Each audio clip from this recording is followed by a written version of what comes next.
কাষ্টের কষ্ট দেখেছেন কি কখনো? কাষ্টের কষ্ট শুনেছেন কি কখনো?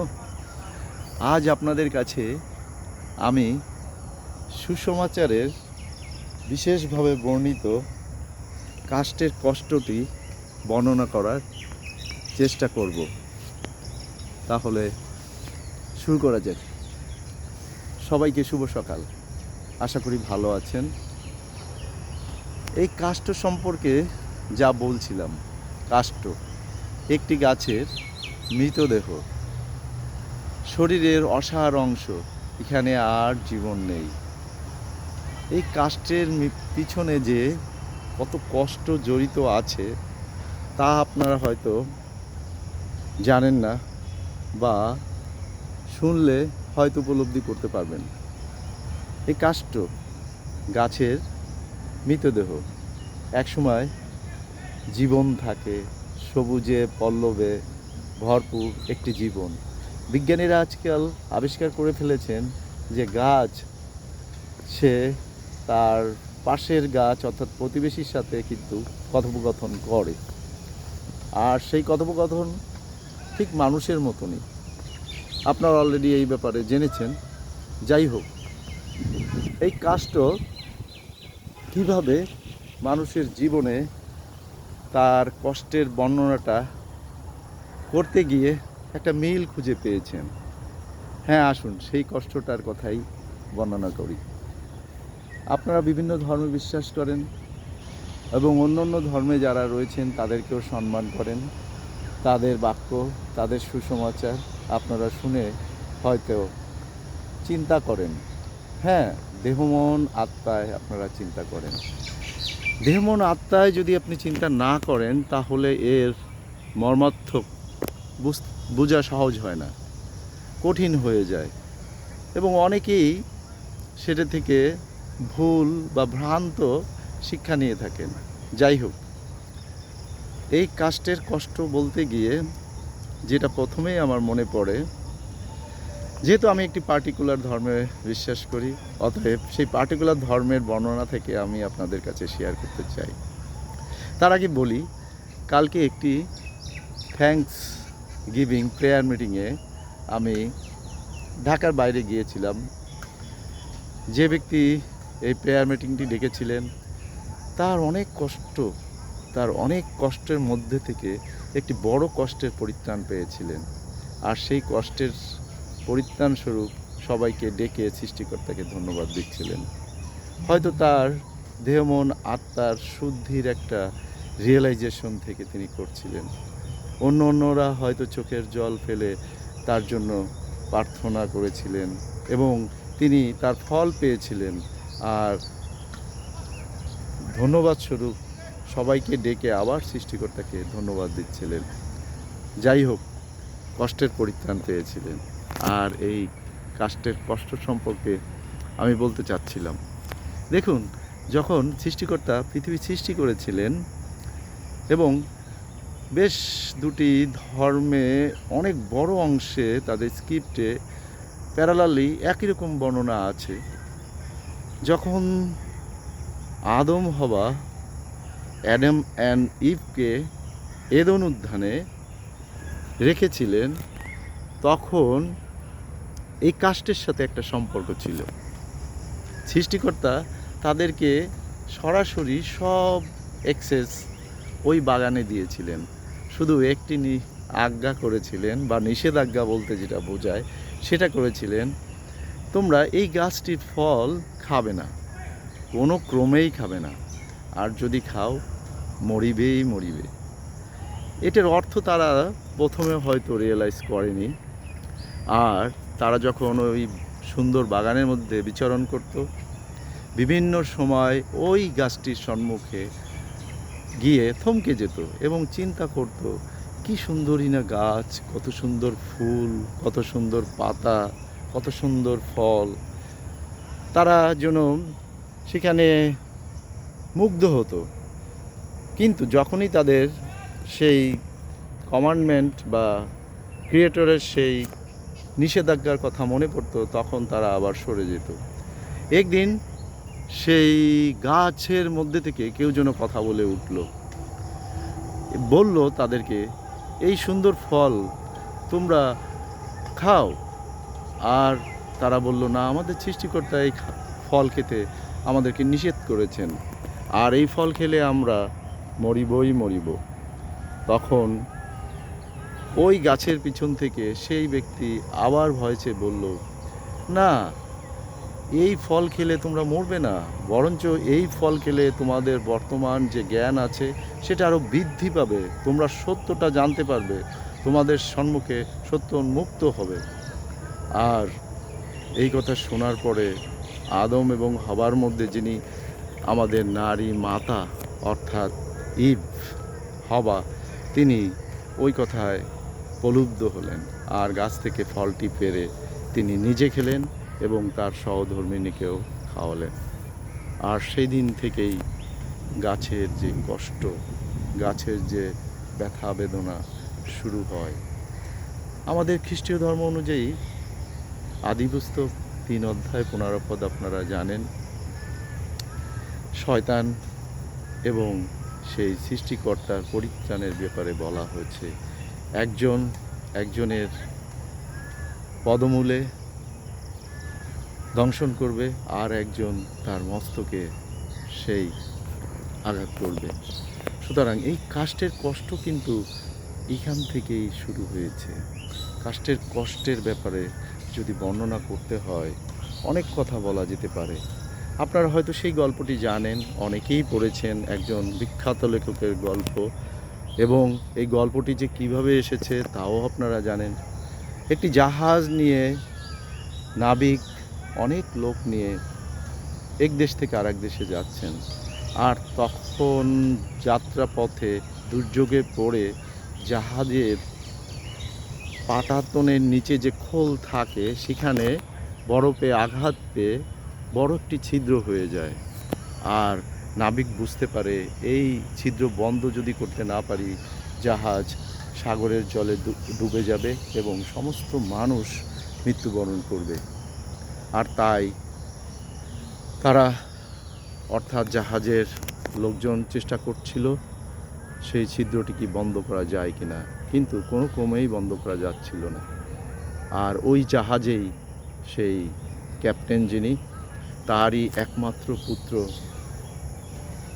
প্যাসেঞ্জার হিসেবে ছিলেন, অর্থাৎ তার বাপের সাথে ভ্রমণে বেরিয়েছিলেন। আর যখন কেউ এই ছিদ্র বন্ধ করতে পারছিল না তখন ক্যাপ্টেন বুঝলেন এই জাহাজের কেউ যদি ওখানে নেমে এই কোমরটা সেখানে স্থাপন করে বা লাগায় ফুটা বন্ধ করতে পারে তাহলে জাহাজের সবাই বেঁচে যাবে। কেউ রাজি হচ্ছিল না। তারপরে সেই তার নিজের পুত্র, একমাত্র পুত্র তার সেখানে গিয়ে সেই ছিদ্রটি বন্ধ করে জাহাজের সমস্ত মানুষকে রক্ষা করে দিলেন। এই যে কাষ্ঠের কষ্ট, অর্থাৎ জাহাজের খোলের যে কাষ্ঠের যে কষ্ট ছিল, এই পুত্র কিন্তু বুঝেছিলেন কষ্টটা কি পরিমাণে। রক্ত ধরেছিল সে সমুদ্রের ঠান্ডা জলের ভিতরে নেমে, তার অর্ধ কোমর কাষ্ঠের সাথে লেপ্টে পিষ্টে ছিল, এটা কিন্তু সেই পুত্র বুঝেছিলেন। আর পক্ষান্তরে সেই পিতা তার একমাত্র পুত্রকে হারিয়েছিলেন, সেই কষ্ট কিন্তু বুঝেছিলেন। অতএব কাষ্ঠের কষ্টের কিন্তু বর্ণনা অনেক গহীন, অনেক গভীর। সাগর জলে নিমজ্জিত হয়ে মৃতদেহ চলে গিয়েছিল পুত্রের। আর আমাদের স্ক্রিপ্টে বর্ণিত এই কাষ্ঠের কষ্টের কথা আরও গভীরভাবে সুসমাচার আকারে আজ মানব সভ্যতার কাছে বর্ণিত। এই কাষ্ঠের কথা আরেকটি দিক যদি আমি যাই, আরেকটি সুন্দর দিক আছে যেটা বলা হয়েছে। আপনারা সবাই জানেন, অনেকে হয়তো এই মুভিটি দেখেছেন, হলিউড নির্মিত নোহর আর্ক। একবারও কি ভেবেছেন এই জাহাজটি তৈরি করার পিছনে কত কষ্ট লেগেছিল, কতগুলি গাছের নিধন করা হয়েছিল, কতগুলি প্রাণ সেখানে বিসর্জন দেওয়া হয়েছিল। আপনারা একটু নেটে গিয়ে পড়ে দেখবেন এই জাহাজটি বানাতে কত কষ্ট লেগেছিল। কিন্তু এই কাষ্টের পরিমাণ আপনি রিয়েলাইজ করছেন বা ক্যালকুলেশন করছেন, বোঝার চেষ্টা করছেন। কিন্তু আপনার রিকনসিলেশন যদি আজকে দেহ মন আত্মা দ্বারা হয়, অর্থাৎ আপনার আত্মার দ্বারা যদি রিয়েলাইজেশন আসে, তাহলে এই কষ্টের বর্ণনা কিন্তু আরও গহীন, আরও গভীর, আরও অন্তঃকরণের অনেক মেসেজ বা সুসমাচার আছে। সেই নোহ, তার শ্রমিক এবং তার সেই বৃদ্ধ বয়সের যষ্টি প্রতিটি আঘাতে সেই সুসমাচার প্রচার করছিল। আসো, শুনো, এই কষ্টের কথা তোমরা শুনো, তোমাদের মন ফিরাও, তোমাদের সত্যের কাছে আসা দরকার। তোমরা এই সত্যের কাছে এসে জাহাজে অবস্থান করার সুযোগ নাও। কিন্তু কেউ তার কথায় বিশ্বাস করেনি, বরং তাকে অর্থাৎ নোহ ভাবাদিকে সবাই পাগল বলেছিল। আর তার পরিণতি আমরা জানি। পৃথিবীর সমুদয় মানুষকে ভাসিয়ে নিয়েছিল একমাত্র নোহ, এবং তার বর্ণনা এবং অনুযায়ী যেটা আমরা বাইবেলে পাই সেটা জানি। পরবর্তীতে সেই মানুষরা যখন আবার নতুন করে পৃথিবীতে বিস্তার লাভ করলো, তারপরে একে একে সেই কাষ্টের বর্ণনার ধারাবাহিক বর্ণনা বা সুসমাচার আসে। তারপরে যে কষ্টের কথা বর্ণনা করা হয়েছে, আব্রাহাম তার সন্তানকে নিয়ে মরিয়া পর্বতে উঠছেন। তার চাকর বাকর, তার সেই পশু বহর নিচেই রয়েছে। তিনি শুধুমাত্র তার পুত্রকে নিয়ে সেই পর্বতে উঠছেন। বাবার হাতে অগ্নি খড়গ আর পুত্রের পৃষ্ঠে কাষ্টের সেই বোঝা, সেটা নিয়ে যখন উঠছিলেন পর্বতের উপরে এবং সেখানে গিয়ে যে নির্ধারিত কাজ করবেন, পুত্র কিন্তু তেমন কিছুই জানতো না। বুঝতে পেরেছিল যেহেতু বাবার হাতে খড়গ এবং বাবার হাতে অগ্নি, এখানে পর্বতে একটি যজ্ঞবেদী উৎসর্গ করা হবে। তার শৈশব বয়স, তার পিঠে কাষ্টের বোঝা ঝুলছে এবং সেই কাষ্ঠ বহন করে পর্বতে আরোহণ করছে। পর্বতে আপনারা যদি কোনো বোঝা বা কোনো জিনিস ছাড়াই যদি ওঠেন, কিছু সময় ওঠার পরে ক্লান্তি এসে যায়। আর পুত্র সেই কাষ্ঠ বহন করেই পর্বতের উপরে পিতার সহিত উঠছেন। মাঝ পথে গিয়ে পুত্র পিতাকে জিজ্ঞাসা করিল, প্রভু বা পিতা, সবই তো আছে, কাষ্ঠ আছে, অগ্নি আছে, খড়গ আছে, যজ্ঞের মেষ কোথায়? আর পিতা বলেছিলেন, ঈশ্বর যোগাইবেন। আর সেটার সমাধানও আমরা জানি যে সেটা কি হয়েছিল, পিতাই জুগিয়েছিলেন। পুত্রকে আর বলিদান হতে হয়নি। কিন্তু এই কষ্টের পিছনে যে বলিদানটি হয়েছিল, সেটাও সেখানে আপনারা সুসমাচারে জানেন। পরবর্তীতে আরেকটি কষ্টের কথা আমরা জানি। সেটা যা হয়েছিল সেটার দিকে আপনারা যদি মনোনিবেশ করেন বা যদি ব্যাখ্যা চান, আমার মনে হয় ব্যাখ্যার দরকার হবে না। পিলাত রাজার সময় সেই প্রভু যীশু খ্রিস্টের যে ক্রুশীয় মৃত্যু, সেটার বর্ণনা কি করার মতো? আসুন, তার একজন শিষ্য বা ডিসাইপল পিটার, তিনি কিন্তু তাকে অর্থাৎ প্রভু যীশু খ্রিস্টকে যখন বিভিন্ন জায়গায় প্রচার করতে দেখেছেন, বিভিন্ন রকম সমস্যায় যখন তারা দল সহ পড়েছেন, তখন পিতার কাছে এমনভাবে আচরণ করেছেন যে কোনো মতেই পিতাকে বা প্রভুকে পিতর ত্যাগ করবে না।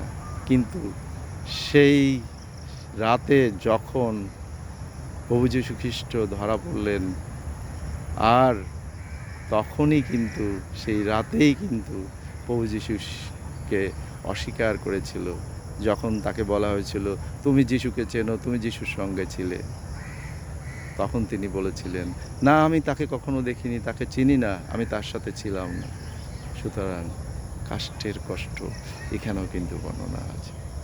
আর যখন প্রভু যীশু খ্রিস্টকে নিয়ে সেই গোয়ালগাথা নামক স্থানে নিয়ে যাওয়া হচ্ছিল, সেই পিলাত রাজার সৈন্যরা যেভাবে তাকে চাবুকের আঘাত করছিল, যেভাবে ধিক্কার দিচ্ছিল, যেভাবে যন্ত্রণা দিচ্ছিল, সেগুলি আপনারা বিভিন্ন মুভিতে দেখেছেন। কিন্তু একবারও কি ভেবেছেন, একবারও কি রিয়েলাইজ করেছেন এই কষ্টের পিছনের কী যন্ত্রণা, কী কষ্ট? হয়তো দৈহিক যন্ত্রণাটা আপনারা অনুভব করতে পারবেন, কিন্তু মানসিক যন্ত্রণাটা কি একবার অনুভব করতে পারবেন? যিনি সৃষ্টিকর্তা, তিনি আজ আপনার আমার মতন মানুষ হয়ে আপনার পাপভার গ্রহণ করার জন্য তিনি মানুষেরই মুখ থেকে থুতু তার মুখে বা তাকে বিভিন্ন কথার মাধ্যমে ধিক্কার দেওয়া হচ্ছে, আর শেষ পর্যন্ত তাহার সেই নিথর দেহটি কাষ্ঠের ক্রসের উপরে ঝুলিয়ে তাকে মারা হচ্ছে। আমার দেহ মন আত্মায় হয়তো আমি অনুভব করছি। একবার ভেবে দেখুন এই কাষ্ঠের কষ্ট কত ভয়াবহ, কাষ্ঠের কষ্ট কত যন্ত্রণাদায়ক, কাষ্ঠের কষ্ট কত হৃদয় স্পর্শী। আপনার দেহ মন আত্মার সর্বান্তঃকরণে যদি আপনি অনুভব করতে চান, তাহলে এই কাষ্ঠের কষ্টের রহস্য কিন্তু বোঝা যায়। কাষ্ঠের কষ্ট যে কত গহীন, কত হৃদয় বিদারক, কত অর্থবহ, সেটা আপনারা বুঝতে পারবেন যদি একবার সেই কাষ্ঠের কষ্ট রিয়েলাইজ করার চেষ্টা করেন। আপনি যদি ফিল করেন, ডাজেন্ট ম্যাটার, কিন্তু রিয়েলাইজ যদি করতে পারেন, দেহ মন আত্মায় যদি এটি রিয়েলাইজেশন আনতে পারেন, তাহলে কাষ্ঠের কষ্ট আপনি অনুভব করতে পারবেন। আর খ্রিস্টীয় যারা বিশ্বাসী তারা জানেন আপনার বিশ্বাস, আপনার কার্য বা আপনার সেই ধর্ম আর সৃষ্টিকর্তার দয়া, এটা আপনাকে পরিত্রাণ দিতে পারে। এখানে বিশ্বাসে একমাত্র, অর্থাৎ সেই কুশিয়ে রক্তের যে বিশ্বাস, প্রভু যীশু খ্রিস্টের যে রক্তের যে দাম আপনার জন্য আমার জন্য দিয়েছেন, সেটা যদি আপনি বিশ্বাস করেন তাহলে আপনার যথেষ্ট হয়ে যায়। এখানে কর্ম আপেক্ষিক, অর্থাৎ বিশ্বাসীদের বিশ্বাস কিন্তু তার পরিত্রাণের পথে সুগম করে। আর আপনার যে কর্মটা কিন্তু এখানে বলা হয়েছে, কর্মের সাথে আমি একটি কথা জুড়ে দিই, ধর্মের ডিফারেন্সটা যদি একটু বুঝতে চান, তাহলে সেখানে বুঝতে পারবেন যে ধর্ম হচ্ছে একটি আদর্শ, একটি সত্য, অর্থাৎ ইংলিশে যেটা বলা হয় রাইটিয়াসনেস। আর এই রাইটিয়াসনেস কিন্তু স্বয়ং সৃষ্টিকর্তা। এই পৃথিবীতে রাইটিয়াস বলতে কেউ নেই, অর্থাৎ সত্য হলো একটি আপেক্ষিক শব্দ আমাদের এই পৃথিবীর জন্য, আর সৃষ্টিকর্তার জন্য সমগ্র ভূমণ্ডলের জন্য এটা কিন্তু সত্য, ধ্রুব। অর্থাৎ রাইটিয়াস বলতে সৃষ্টিকর্তা আছে। অর্থাৎ তাহলে যদি কর্ম আর ধর্ম একসঙ্গে জুড়ে দেওয়া হয়, তাহলে ধর্মটা এসে যায়, আর ধর্মটা যদি হয় তাহলে সৃষ্টিকর্তাই সেই ধর্মের আদর্শ। আর এই ধর্মের আদর্শ যদি হয়, তাহলে আপনার আমার যে কর্ম, এটি আপেক্ষিক। সৃষ্টিকর্তা যদি চান আপনার অ্যাটিটিউড, আপনার পৃথিবীতে বিচরণ, আপনার জীবনযাত্রা, এর উপর ভিত্তি করেই কিন্তু তিনি লাস্ট যে গ্রেস বা দয়া বা যেটাকে বলা হয় মার্সি, সেটা তিনি করবেন। এর মাঝখানে প্রভু যীশু খ্রিস্ট যিনি ক্রসে মৃত্যুবরণ করেছেন, সুসমাচার অনুযায়ী, অর্থাৎ বাইবেলের স্ক্রিপ্টের বর্ণনা অনুযায়ী তিনি এখন আপনার জন্য আমার জন্য ওকালতি করছেন। আমি যখন মারা যাব, আমার এই মৃত্যুকে এক ঘুমের সঙ্গে তুলনা করা হয়েছে। প্রভু যীশু খ্রিস্ট যখনই আসুক না কেন, তার সেকেন্ড কামিং যখনই হোক না কেন, আমি যখন মারা যাব তখন এক ঘুমের সমতুল্য সময় হবে। সুতরাং আজকে রাতে আপনি ঘুমালে কালকে ভোরে উঠবেন, এই সময়টা কিন্তু আপনার কাছে কাউন্টেবল না, কোনো ফিগার বা ভলিউমে এটা কিন্তু আপনার কাছে আসবে না। সুতরাং আপনি বুঝতে পারছেন যে এই জিনিসটা কত কম সময়ের জন্য। আজ থেকে যারা ৬,০০০ বছর আগে মারা গিয়েছেন বা যারা ২,০০০ বছর আগে মারা গিয়েছেন, তাদের কাছেও এক ঘুমের সমতুল্য। সুতরাং খুব শীঘ্রই কিন্তু এই যে পরিত্রাণের ব্যাপারটা, স্বর্গের ব্যাপারটা তিনি নিজে সমাধান বা দেখিয়ে দিবেন। আপনার রিকনসিলেশন সম্পূর্ণ মিলে যাবে। সুতরাং কাষ্ঠের কষ্টটা কিন্তু অনেক ইম্পর্টেন্ট। কাষ্ঠের উপরে যে রক্তের ক্ষরণ ঘটেছিল সেটা অনেক ইম্পর্টেন্ট, সেটার বিশ্বাস অনেক ইম্পর্টেন্ট। এই কষ্টের বিশ্বাস যদি আপনার মধ্যে না থাকে, আপনার কর্ম কিন্তু আপনাকে ধর্মে বর্ণিত করবে, ধর্মে নিয়ে যাবে, কিন্তু ধর্ম হতে হলে সত্যের উপরে কিন্তু বিশ্বাস করতে হবে, সৃষ্টিকর্তার উপর বিশ্বাস করতে হবে। আর সেই সৃষ্টিকর্তা তার একমাত্র প্রিয় পুত্র যীশু খ্রিস্টকে এই পৃথিবীতে পাঠিয়েছেন, তার উপরে বিশ্বাস করতে হবে। আর তিনি যদি আপনাকে সঠিক অ্যাডভোকেসি করেন, আপনার হয়ে অ্যাডভোকেসি করেন পিতার কাছে, স্বয়ং বিচারকর্তা, সৃষ্টিকর্তা ঈশ্বরের কাছে, আর তিনি তখন করুণা করবেন, দয়া করবেন, আর এটাই সমান সমান আপনার পরিত্রাণ, অর্থাৎ আপনার স্বর্গের যে টিকিট বলা হয় বা স্বর্গের জন্য আপনার নির্ধারিত স্থান, সেটা খ্রিস্টীয় ধর্ম অনুযায়ী আপনি কিন্তু সেটা পেয়ে যাবেন। সুতরাং অনেকে অনেক ধরনের কথা বলে থাকেন কাজ, বিশ্বাস, দয়ার ব্যাপারে। যাই হোক, অন্য অন্য ধর্মে হয়তো অন্যরকম আছে। আজকে আমি যেহেতু নির্ধারিত একটি ধর্মে বিশ্বাস করি, সেই জন্য আপনাদের কাছে সুসমাচারে বর্ণিত এই কাষ্টের কষ্টটি, অর্থাৎ কুশের মৃত্যুর যে কষ্ট, সেইটা একটি বর্ণনা বা একটা চিত্রের মাধ্যমে একটি অল্প সময়ের বর্ণনার মধ্যে দিয়ে তুলে ধরার চেষ্টা করলাম। যাই হোক, আপনারা যারা খ্রিস্টে বিশ্বাসী এবং যার যার পার্টিকুলার ধর্মে বিশ্বাসী, আপনারা আপনাদের ধর্মের অনুযায়ী আপনার জীবনটাকে সাজান। আপনার কিন্তু কর্ম আপনাকে হয়তো সেখানে নিয়ে যাবে না, কিন্তু আপনার হয়তো ধর্ম বা বিশ্বাস, ধর্ম তো বিশ্বাসের মাধ্যমে আছে, বিজ্ঞানের মতন তো নয়। এখানে কিন্তু প্রমাণ কিন্তু করা যায় না। সুতরাং বিশ্বাসে আপনি সেই অনন্ত ধামে যাবেন, এবং বিশ্বাসে আপনি হয়তো সেই সুখময় স্থানে প্রবেশ করবেন বা সুখের একটি জীবন যাপন করবেন। সেটি কিন্তু সম্পূর্ণ বিশ্বাস, এখানে কিন্তু কর্মের কোনো স্থান নেই। অতএব কেউ যদি কোনো ধর্মে যদি কারো কর্মের কথা বলা হয়, আপনি সেইভাবেই বিশ্বাস করুন, আপনি সেইভাবেই সুন্দর একটি জীবন যাপন করুন। সুতরাং আমাদের সবার জীবনে এই কষ্টের রিয়েলাইজেশন, কষ্টের রিয়েলাইজেশনটা হোক, আর আপনার জীবনটা সুন্দর হোক। কষ্টের পরেই কিন্তু সুখের একটি ঠিকানা আসে। সুতরাং এই কষ্টটা যদি আমরা রিয়েলাইজ করি, কষ্টটাকে যদি আমরা বুঝতে পারি, তাহলে এটা সুখের একটি জায়গা বা সুখের একটি সময়ে আপনাকে আবর্তিত করবে। অতএব আপনার জীবন সুন্দর হোক, কষ্টের কষ্ট আপনি রিয়েলাইজ করেন, আপনি আপনার জীবনে আপনার পরম ধন্য দেশ বা পরম স্বর্গরাজ্য সেটা আসুক। সবার প্রতি এই কামনা করি। সবাই ভালো থাকুন, সবাই সুস্থ থাকুন। আজকের দিনে আপনাদের দিনটি সুন্দর হোক। সবাইকে গুড মর্নিং এবং নমস্কার জানিয়ে শেষ করছি। আমেন।